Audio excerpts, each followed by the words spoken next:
weekday. It shows how curious you're all about team coaching, that you have taken this time out. Thank you so much.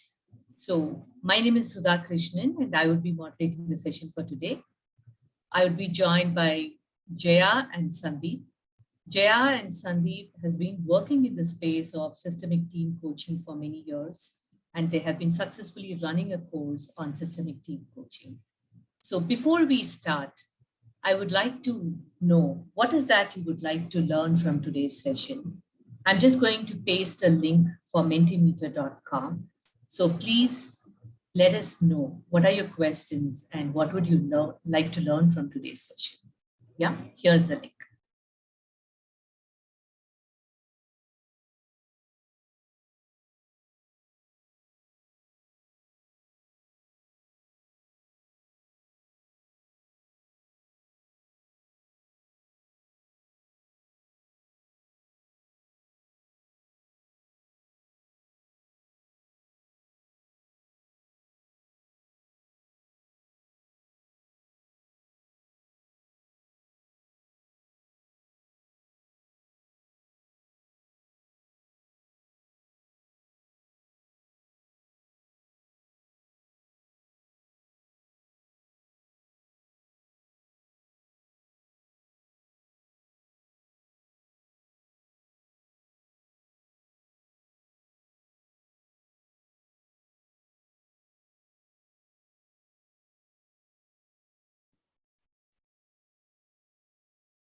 How do you approach team coaching? The intricacies involved in team coaching. Okay, how to apply ICF competencies in the team coaching setup. That's interesting. Coaching process for team goals versus individual goals. Okay, we have some interesting stuff coming here. Probably we'll give it another minute. Difference between team coaching and just coaching. Certifications, if any, for team coaching. All right. I missed the last session halfway, so I want to attend and learn from the session today. All right. Understand the curriculum, what's involved in terms of commitment. Yes, sure, we would answer all of this. So while the questions keep coming in, I'm going to stop share and we would take up all of these questions as and when we get into the session. All right. So thank you so much for answering that. On behalf of all of you, I'm going to be asking Jaya and Sandeep some questions on team coaching, which would cover all that you asked. And then we'll also be opening up the session for question and answers, where you can directly ask them if you still have any questions that's unanswered. All right, so let me invite Jaya and Sandeep. Thanks, Jaya. Thanks, Sandeep, for taking another time slot to come and address this curious minds here. So as always, right, I think the topmost question that people would want to find answer for is, what is team coaching? So over to you, Sandeep and Jaya. Who would like to take that? Sandeep will take it. Okay. So essentially, and probably simplistically putting, team coaching is when you coach the team. Now, things are never as simple as they sound, right?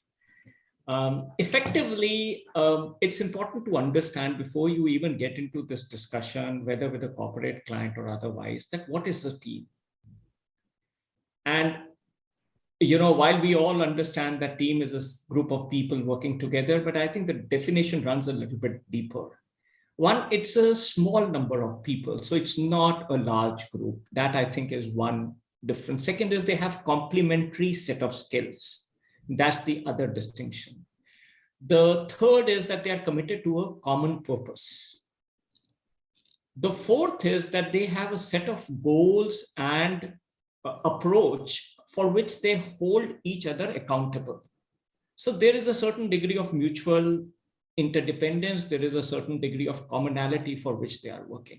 When you coach this entity as one, that is when you coach the team. A lot of people think team coaching is about coaching individuals in a team.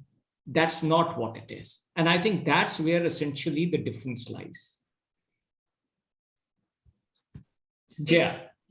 Yeah, so adding on to what Sandeep said, you're basically not coaching individuals, you're coaching their relationships. You don't get into one-to-one coaching, you actually coach the culture, the environment, the relationship, and you also learn the relationship they have with their stakeholders, internal, external, systemic, everything. So that's the reason why systemic thinking comes into picture when we talk about team coaching, because we're dealing with an environment. Team is an environment, and then you coach spaces in between them rather than coaching individual, if that makes sense. All right. I think another question I think we found many people asking even today. How do you distinguish between individual coaching, group coaching, and team coaching? So individual coaching, the agenda is individuals, right? The organization may be sponsoring it. The team coaching agenda is a collective agenda of the team sponsored by the organization. The group coaching, the agenda is organization's agenda, and you're coaching the group to align to that. And same in the similar way in team also, you're actually fulfilling organization's agenda by coaching the team. Yeah. Does that make sense? Yes. Yeah. And Sandeep, what would you like to add? And I will just build on what Jaya is saying. I think while the distinction between the team, the individual coaching, which is one-to-one typically, versus the group and team is pretty clear. But let's just a little bit dissect the difference between group and team coaching. So when you coach a group, you are basically coaching the group on certain kind of competencies which all of them want to work on.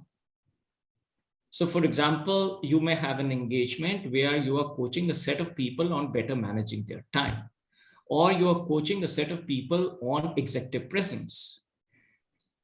So you are leveraging the power of that group so that certain amount of P2P, peer-to-peer kind of coaching can also happen, certain kind of peer-to-peer accountability can be built. But it's not necessary that all of them are working towards a common purpose as a team. And that's the point we made in the earlier discussion, that when these people are working towards a common agenda, and that's not a common coaching goal, that's a common agenda which they work together as a team to deliver to the organization, that's when we treat them as a team. So all the three are distinct, they need different interventions, and they will need different skill sets on your part to get into these engagements. In a way, you can say that individual coaching is much simpler than group coaching and team coaching, because you need more skills, as Sandeep said, and it's a blend of other skills like facilitation, storytelling, several other skills, team coaching competencies. So it becomes much more complex. You also need to have systemic thinking perspective in the process around that. So that's the reason why it becomes much more complex than individual coaching. So Sandeep, from what you said, I think what stood out for me is also, especially the difference between the group and team coaching, right? They don't have any interdependencies in group coaching. Yeah. Like how you said, probably a group of people are getting trained for leadership skills. They're new managers or new leaders. But whereas here in team coaching, the team works towards a common goal. That stood out for me very well. Absolutely, rightly captured. Yeah. Rightly captured. And just to take a very simple example, let's say from the field of fitness and sports. And I know that example of sports sometimes doesn't work one-to-one in coaching, but just to make this simple is a set of people going together to the gym to work out is a group. While a cricket team or a soccer team or a basketball team is a team, because one can't succeed without the other. And that's where the point you were making very well is the fact that the mutual interdependencies determine the outcomes. Yeah. And Jaya, to your point, when you were mentioning about the other team development modalities, probably it's the right time to ask that question.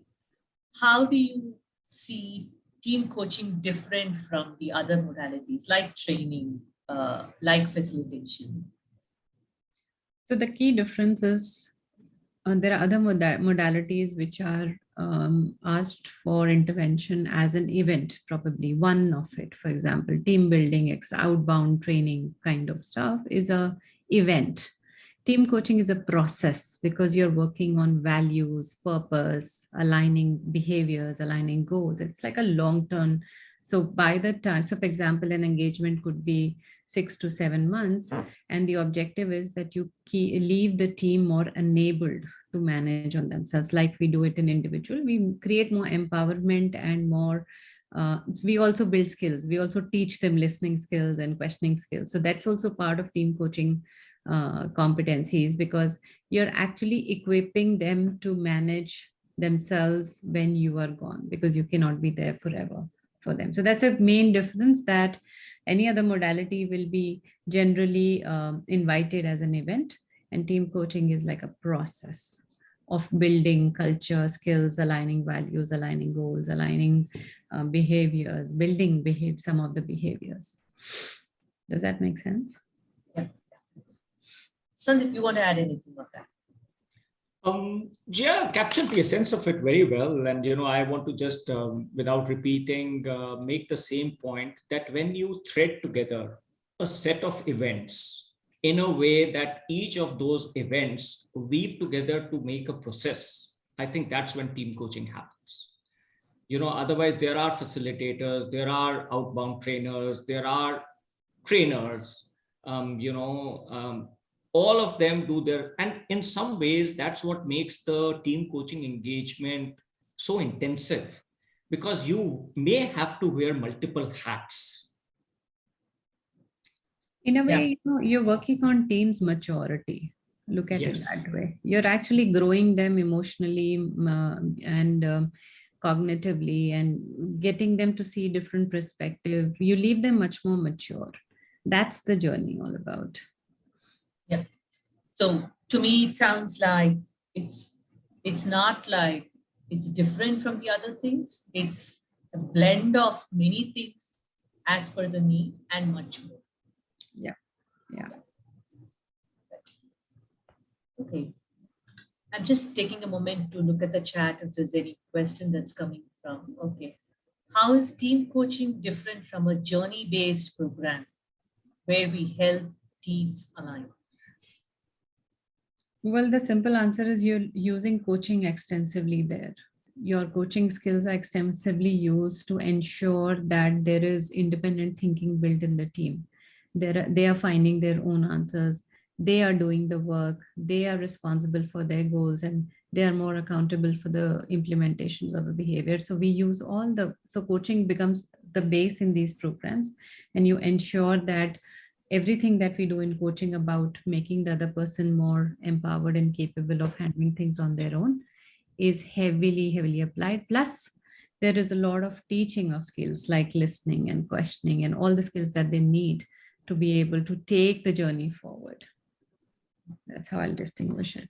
Yeah, and I think the other distinction is that, when we work on journey-based programs to help teams align, a lot of times these programs are very directive. A lot of times it is directional in terms of, more like a training, but a set of trainings.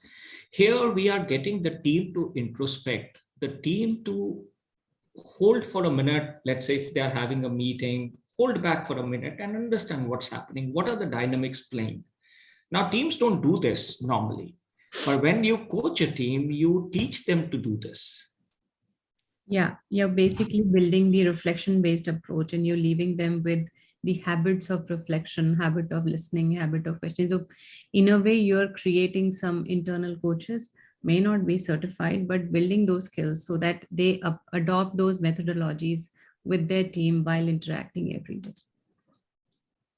So it's very similar to the process of individual coaching, where we kind of leave the client empowered so that they can coach themselves and they're not always dependent on the coach. So in a way that we are building this culture of coaching within the team.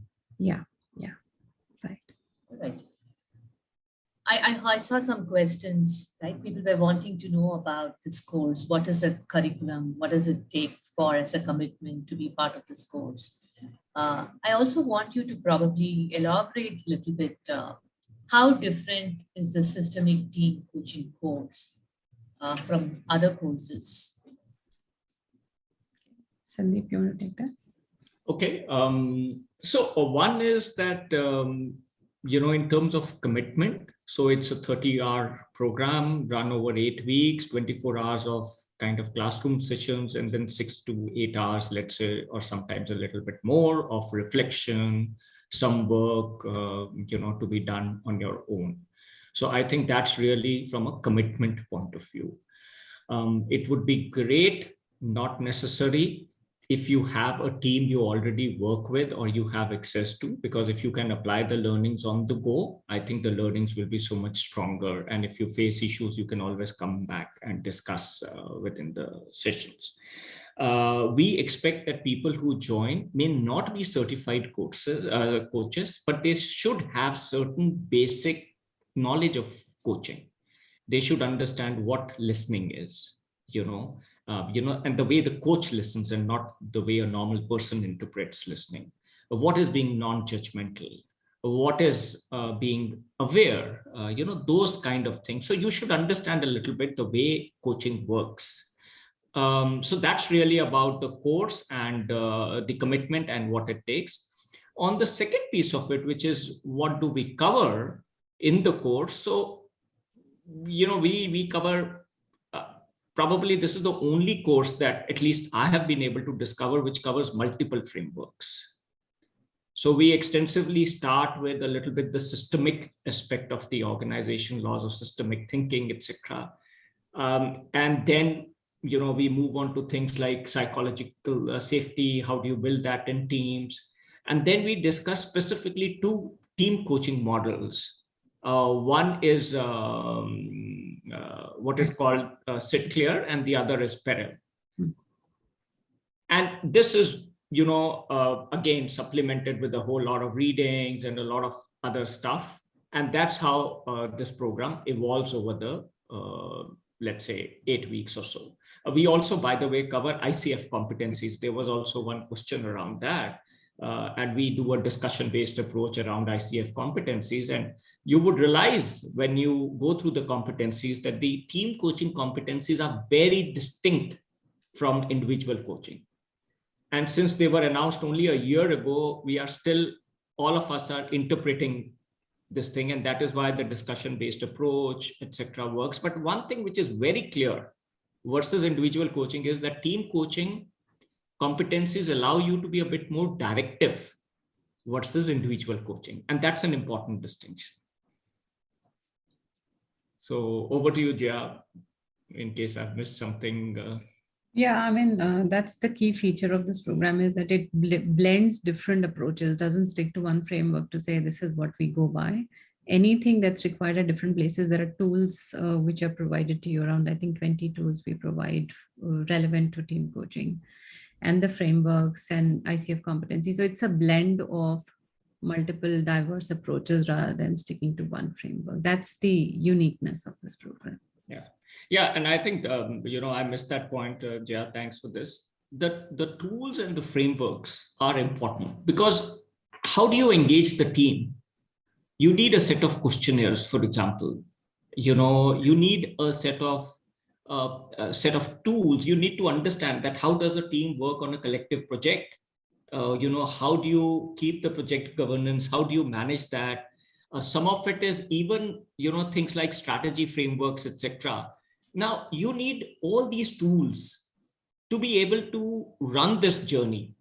It's a journey. So you have to keep the team engaged for 6 to 8 months, engaged in a way that they end up learning how to do things better, let's say.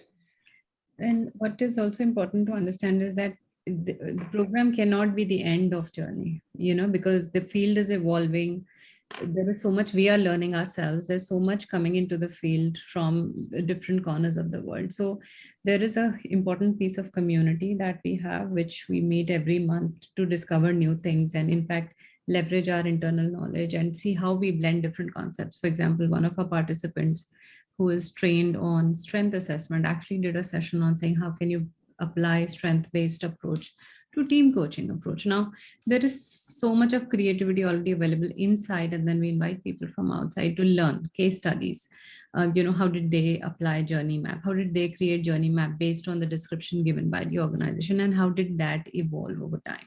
Because where it starts is never where it ends. Team coaching is so dynamic and complex in nature, right? So there is a community, is what I'm trying to say, which basically keeps you engaged in continuous learning and evolving of tools and assessment, so that the learning keeps happening. The program can't ever be an end of any journey. Yeah. So that's what I wanted to mention. Yeah, and probably there's another aspect, and it's important to mention. Maybe you would have gone through the brochures. I think we've tried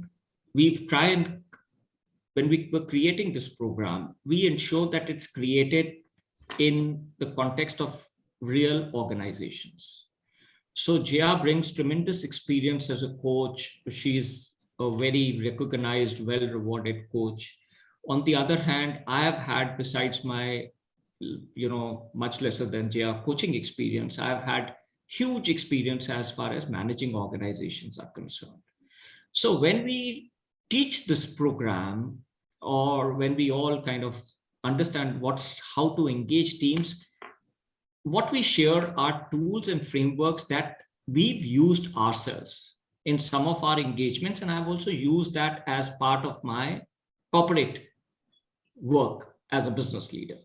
So you will find these frameworks, things which you can just start using in your engagements. So that's the other kind of distinction, I would say, or what we try and add to this program. And just building on that, basically the program is very aligned to Indian and Asian cultural perspective versus the Eastern perspective, because it has to make sense in India, honestly. So we basically blend all the assignments that we are doing right now and bring you the perspective that we are actually facing, where it started, what did they say, what did they really mean, and how did we create the journey map, and how did that got disrupted. Very, very complex in nature. So, but interesting at the same time. Very, very interesting to see how everything is getting impacted. And we also share some case studies, our personal case studies. So, Jia brings one case study, I bring one case study into every program. And you will see some of them may be, pure play coaching kind of case studies, but some of them could be a mix of a bit of facilitation, a bit of consulting, a bit of training. Because as I said, sometimes you need to wear different hats. The only thing is you should be very clear. Are you wearing a coach's hat, or are you wearing a trainer's hat? And it's important to let the team know that, okay, you need to be, maybe I feel that there is a need for all of you to become better listeners. Would you like a 2-hour session just on listening skills? So you take off your coaching hat and you become a bit of a trainer at that moment. All right. I think, thank you for answering that, right? That was to summarize for everybody's understanding here. I'm understanding it as just not a course on systemic team coaching. One also gets to learn different tools that they can use. Somebody was asking in the question, right? The intricacies of team coaching, the different frameworks, and more they can learn from your personal experience based on the case studies. And more so what Jaya said, I think that stayed with me, that this is never going to end. And then there is a community from which you can continue to learn even after the course. Yeah. Another question that's been asked very frequently, I would like to probably ask both of you. What would you tell somebody, right, who's already probably a credential coach, being ACC or PCC? If they're going to ask, is it a must for me to undergo a training to do systemic team coaching? Because I'm already trained in the competencies. What would be your answer for that? Well, Yeah, you want to take that? Yeah, I was about to answer. So if you think you can manage a team coaching engagement and you understand the intricacies and dynamics, and the organization is not asking for it, why not? A lot of people have done coaching without certification for a long period of time. However, the way market is evolving and the way credentials and education is becoming more and more important, it is a long-term investment rather than short-term. Short-term, definitely go try, experiment, see what clients are saying, where are you getting stuck, what can you apply, what can you experiment, and try your skills. So till the time you don't see your clients are asking for it, why not? However, for me, it looks like, I mean, from when I did the certification from Peter, my whole understanding was, do I understand the field? Or am I at a place where I don't know what I don't know? Right.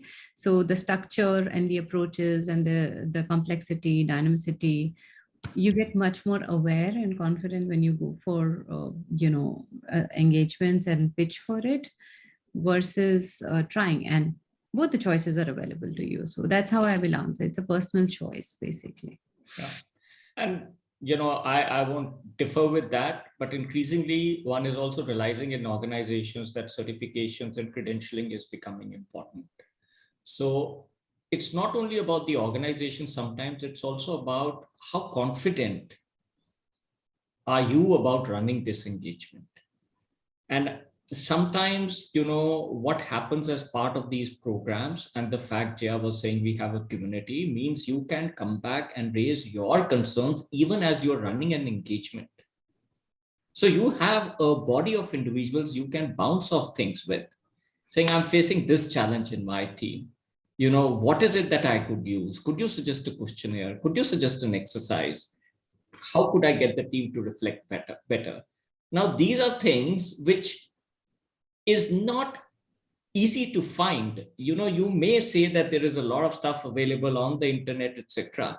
But reading it and actually doing it are very different things. So look at it also as a way to equip yourself with the confidence to run the engagement. All right. I think I covered most of the questions that was asked many times while during the registration and in the Mentimeter today.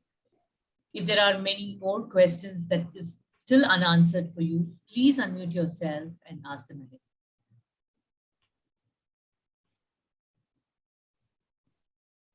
And we would really like you to do that. We don't want it to be a session which is completely cornered between the three of us.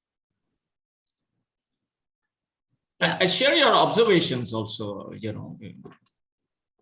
I see Vineet. Yes, unmuting. Vineet, you have a question?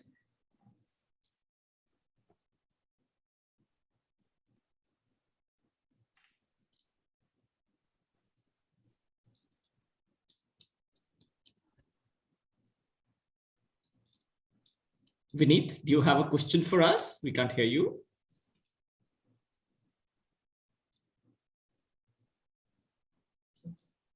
Not so sure. Connection issue. Okay, maybe. All right. Go ahead and ask all the questions that you had in mind when you came in for today's session. If it's still not answered, we'll be more than happy. For any of you who is interested to know more about the program, I have posted the link for the brochure. You can download the brochure from there. Just in case. All right, so if we don't have any questions, let's get our evenings back. Enjoy yourself in the evening, and yeah, let us know. Reach out to any of us if in case you have more questions. Yeah, absolutely. Okay. We'll be happy to answer. If there's anything that you want to discuss further about the program, both I, Jia, and also Sudha, all three of us are available.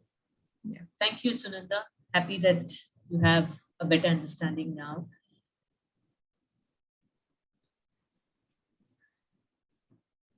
Okay, all right. I see some of you typing. I don't know if it's, yeah.